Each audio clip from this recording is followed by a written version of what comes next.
Friends, जेन healing house में आपका स्वागत है। मैं हूं आपकी दोस्त ससीम और मैं आई हूं, ये हमारा लास्ट वीडियो है। ये you can Heer your life की जर्नी का, कि आज मैंने अपनी बुक कंप्लीट करी है। ये लास्ट टॉपिक है, तो हम इस पर बात करेंगे।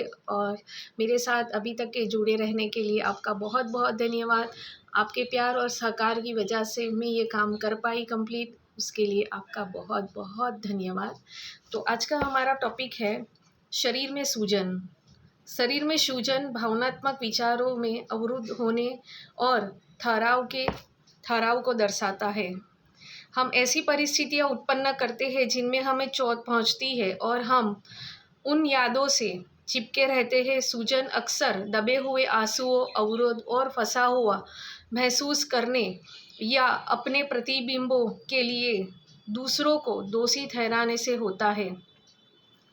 यहाँ पर जो बात की गई है सूजन को लेकर, तो सूजन क्यों आती है हमें, वो एक बात यहाँ पर की गई है साइकोलॉजिकल, कि हमने हमारे ओवरऑल दबाए हुए हमारे इमोशंस। फ्रेंड्स, हमने अक्सर देखा है कि हम कोई भी एक बैंडेड लगाते हैं, तो अगर वो बहुत कसा हुआ होता है तो हमें सूजन आ जाती है। अक्सर पैरों में, जब घुटनों में या हाथों में, यहाँ पर भी हम कुछ लगाते हैं, जब हमें पेन होता है तो यहाँ पूरा स्वेलिंग आ जाता है। मुझे भी एक बार हुआ था कि मुझे ये यहाँ पर पेन हो रहा था, तो डॉक्टर ने मुझे वो बैंडेज दी थी, यहाँ पर लगाई, पूरा हाथ यूँ सूज गया। मतलब ये दबान। तो मैंने यहाँ पर जब फिज़िकली जब दबता है तो यहाँ पर ये चीज़ आती है, तो ये साइकोलॉजिकल है। तो हमारे अंदर हमारे दबे हुए इमोशंस की वजह से ये चीज़ होती है कि हमारे शरीर में सूजन आ जाती है अलग अलग जगहों पर। सूजन आने का यही एक कारण है। अतीत को छोड़ दे, उसे धुल जाने दे, साफ कर दे पूरा, अपनी शक्ति वापस ले। जो आप नहीं चाहते उस पर निर्भर होना बंद कर दे। आप जो चाहते हैं उसे उत्पन्न करने के लिए अपने मस्तिष्क का इस्तेमाल करें। अपने आप को जीवन की तरह लहर के साथ में आगे बढ़े। तो आपको समझ में आया ही होगा कि हमें सूजन क्यों होती है, और हमें सूजन ना हो। हम खास करके हमें पैरों में सूजन आती है कि पैर थोड़े से भी लटके हुए हो, तो कई बार हमने सुना है कि लोग ये कहते हैं कि हम पैर लटका के नहीं बैठ सकते क्योंकि हमें सूजन आती है। हम ज़्यादा चल नहीं सकते क्योंकि हमें सूजन आती है। हाथों में सूजन आना, फेस पर सूजन आना, लोग सोकर उठते हैं तो उनका पूरा मुंह सूजा हुआ दिखता है। तो ये कारण है कि आपने अपने अंदर जो फीलिंग्स है, आपकी जो ट्रू फीलिंग्स है, उसको दबा के रखा है, अपनी इच्छाओं को दबा के रखा है, उसकी वजह से ये सूजन आती है। तो करना क्या है, बस उसको रिलीज़ कर दो, आराम से रहो, खुश रहो, और करना कुछ नहीं है। ठीक है, तो हम आगे बढ़ते हैं। ट्यूमर झूठा विकास है। ट्यूमर मतलब गांठ, ट्यूमर किसी भी तरीके का ट्यूमर एक झूठा विकास है। एक सीप रेट का एक छोटा सा कण लेती है और अपने आप को सुरक्षित करने के लिए उसे आसपास एक कठोर और चमकीली परत विकसित कर देती है। हम उसे मोती कहते हैं और उसे बहुत खूबसूरत मानते हैं। हम किसी पुरानी चोट को अपना लेते हैं और उसका पालन पोषण करते हैं और उससे पपड़ी उतारते रहते हैं। समय आने पर हमें ट्यूमर हो जाता है। मैं इसे पुरानी फिल्म चलानी कहती हूँ। मेरा मानना है कि महिलाओं में गर्भाशय में बहुत सारे ट्यूमर होने का कारण है कि वे किसी भावनात्मक चोट, अपने स्त्री तत्व पर हुए प्रहार को अपना लेती है और उसे पालती पोसती है। मैं इसे उसने मेरे साथ बुरा किया सिंड्रोम कहती हूँ। सिर्फ किसी रिश्ते को ख़त्म हो जाने का मतलब यह नहीं है कि हमारे साथ कुछ गलत है, ना ही वह हमारा महत्व कम कर देता है।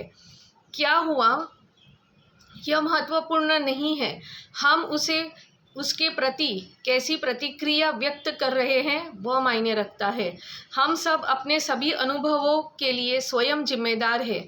अपनी ओर अधिक प्रेम भरे व्यवहार को आकर्षित करें।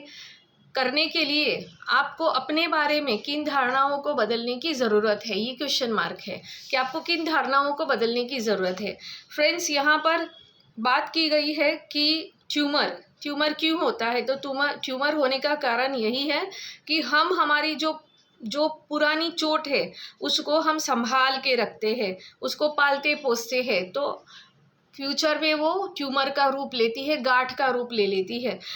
लेडीज़ों में गर्भाशय में जो ट्यूमर होता है उसका कारण भी यही है कि वो हमेशा यही सोचती है कि उसके साथ में कुछ गलत हुआ है, बुरा हुआ है, उसकी भावनाओं को चोट पहुंची है। गर्भाशय एक स्त्री का एक बहुत ही अनमोल अंग है, जहाँ से वो एक जीव को जन्म देती है। वो स्त्री तत्व का, स्त्री की एक आइडेंटिटी है कि वो स्त्री होने का उसको कंप्लीट फील करती है जब वो माँ बनती है। तो वहाँ पर उसको चोट पहुँचती है कि उसको समझा नहीं गया, उसकी फीलिंग्स की वैल्यू नहीं करी गई। बस वो एक मशीन है, वो एक मशीन है, वो बच्चे को जन्म देने वाली मशीन है, स्त्री है, तो मतलब यह है कि उसको किसी भी तरीके से आप इस्तेमाल कर सकते हैं। तो ये एक सिंड्रोम है जिसकी वजह से वहाँ पर एक ट्यूमर आ जाता है। वो उसने अपनी फीलिंग्स को वहाँ पे दबा के रखी। तो बस जो भी हुआ वो हो गया, उसको ख़त्म करो, क्योंकि आप उसको संभाल के रखते हो, तकलीफ़ आपको ही होती है। जिसने आपको चोट दी है उसको ट्यूमर नहीं होने वाला है। आपने उस चोट को पाला पोसा, अपना लिया, एक्सेप्ट कर लिया, एडॉप्ट कर लिया।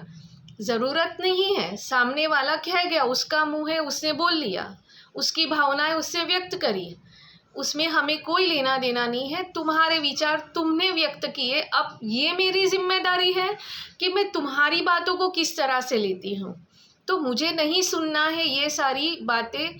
मैं जैसी भी हूँ, मैं खुद से बहुत प्यार करती हूँ और मैं खुद को एक्सेप्ट करती हूँ, मैं जैसी भी हूँ।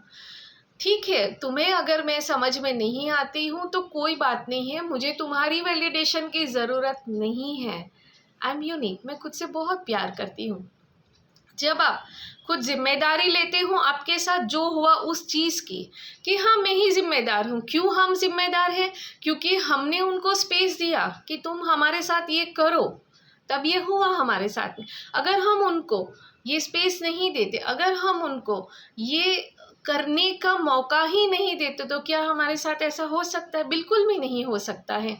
तो बस जो हुआ उसको भूल जाओ, ख़त्म करो, धो डालो। जैसे हम कपड़े धोते हैं, हर रोज़ बर्तन धोते हैं तो साफ़ करते हैं ना, कपड़े धोते हैं तो देखते हैं ना कोई दाग तो नहीं रह गया, कॉलर मैला तो नहीं रह गया। हम हमारे कपड़ों से ज़्यादा मर्दों की चिंता करते हैं कि बाहर निकलेंगे तो देखेंगे लोग, अरे ये घर में औरत ने क्या साफ़ सफाई नहीं करती। बर्तन हम जब साफ़ करते हैं तो हम हमारे खुशी को लेकर नहीं, दूसरों को ज़्यादा देखते हैं कि हमारे घर में अगर कोई आया तो वो देखेगा कि अरे ये तो बर्तन भी इसके घर के बहुत गंदे थे, ये ऐसा है वैसा है, क्या उसको कोई कुछ समझ में नहीं आता। दोस्तों, हमने अक्सर दूसरों को लेकर ही सोचा है कि दूसरे क्या कहेंगे। हमें वो चीज़ को छोड़ना है, हम क्या सोचते, हमें क्या अच्छा लगता है, बस हमें वही करना है। तो उम्मीद करती हूँ आपको ये बात समझ में ज़रूर आई होगी। और मेरे वीडियो जो भी देखते, अगर आप ऐसे किसी भी चीज़ से प्रेरित, मतलब आपको अगर ऐसे कोई प्रॉब्लम फेस कर रहे हो तो प्लीज़ अपने सोच को बदले। और अगर आपके आसपास अगर कोई ऐसे लोग हैं जिसको ये प्रॉब्लम हो रही है तो उनको भी ये फॉरवर्ड करिएगा, ताकि वो अपनी साइकोलॉजी को बदल कर अपने आप को वो जल्दी ठीक कर सके। दवा अगर डॉक्टर बोल रहा है 2 महीना, 3 महीना, 4 महीना, तो उससे कम समय में वो ठीक हो सकते हैं। दवा के साथ में अगर वो अपनी साइकोलॉजी भी चेंज करते हैं तो 100% रिज़ल्ट मिल सकता है। फ्रेंड्स, यहाँ पर लुइस अपने चैप्टर जब वो ख़त्म करते हैं तो पॉजिटिव अफर्मेशंस भी देते हैं, तो मैं वो आपके साथ में शेयर कर रही हूँ। इस जीवन की अनंतता में जहाँ मैं हूँ सब संपूर्ण और परिपूर्ण है। मैं अपने शरीर को एक अच्छा मित्र मानता हूँ। मेरे शरीर की हर कोशिका में दिव्य ज्ञान है। मैं सुनता हूँ जो वो मुझे बताता है और जानता हूँ कि उसकी सलाह सही है। मैं हमेशा सुरक्षित हूँ और दिव्य शक्ति द्वारा सुरक्षित और प्रेरित हूँ। मैं स्वस्थ और मुक्त रहना चाहता हूँ। मेरी दुनिया में सब कुछ अच्छा है। तो फ्रेंड्स, यहाँ पर ये बुक को मैं ख़त्म करती हूँ। थैंक यू वेरी मच मुझसे जुड़े रहने के लिए। मैं और ऐसे ही वीडियोस लेकर आती रहूँगी। आपके जो भी विचार है मेरे साथ में शेयर ज़रूर करिएगा। Thank you very much. बस तो आप अपनी ज़िंदगी की जर्नी में अच्छे से आगे बढ़िए और आप भी अपने जीवन में अच्छे रिजल्ट लें। आप मेरे वीडियो को सुनते हैं और आपकी लाइफ में अगर कोई पॉजिटिव बदलाव आ रहा है तो मुझे कमेंट्स करके ज़रूर बताइएगा। मुझे बहुत खुशी होगी कि जो मैं एक इंटेंस के साथ में you can heal your life की बुक को रीड करी, वो मेरा एक इंटेंस जो है वो फुलफ़िल हुआ। Thank you very much. बहुत बहुत धन्यवाद। और धन्यवाद लुइस को भी कि जिन्होंने ये किताब लिखी और इसकी वजह से बहुत सारी ज़िंदगियों में पॉजिटिव बदलाव आया।